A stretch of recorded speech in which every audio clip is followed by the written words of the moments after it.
Hi, welcome to my another mini blog and let's get ready with me. আমার কেন জানি না blush লাগাতে প্রচণ্ড বেশি ভালো লাগে, সো ব্লাশ লাগিয়ে দেন আইব্রো সেট করে নিয়েছিলাম। আমি র্যান্ডমলি কোথাও বেরোলে আমার যে ফেভারিট পার্ট সেইগুলোই আমি বেশি অ্যাপ্লাই করি, এই যেমন ব্লাশ, আইব্রো, মাস্কারা, লিপস্টিক, এই কটাই আমার ফেভারিট জিনিস। এই লিপস্টিকের শেডটা সব থেকে পছন্দের, তো সবসময় আমি এটাই বেশি ইউজ করি। আমরা ঠেলাঠেলি করে রেডি হয়ে গেছি, দেখো আমার হাত থেকে পুরো নিয়ে নিল। এতটুকু জায়গায় আমরা দুজনেই রেডি হতে পারছিলাম না, এবার একটা নতুন মানুষ অ্যাড হয়েছে। দাঁড়াও দাঁড়াও, সে আসবে। সে বাইরে থেকে আমাদের রঙ্গ দেখছিল, তারপরে এই তো চলে এসছে, জয়েন্ট করে নিয়েছে আমাদের সাথে। ওকে জাস্ট বলেছিলাম একটু ক্যামেরাতে এসে মুখ দেখা, তো মুখ চুল সব দেখিয়ে নিল।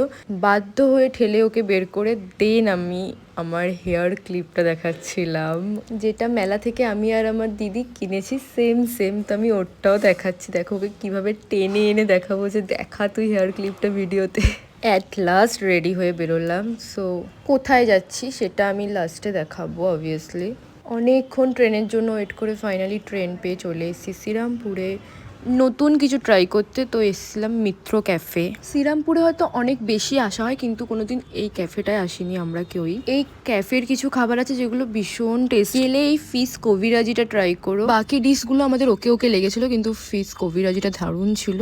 এই কুলফিটা ট্রাই করো, ভীষণ সুন্দর খেতে। এইভাবে মজা করে আজকের সন্ধ্যেটা কাটিয়ে ফেললাম। টাটা।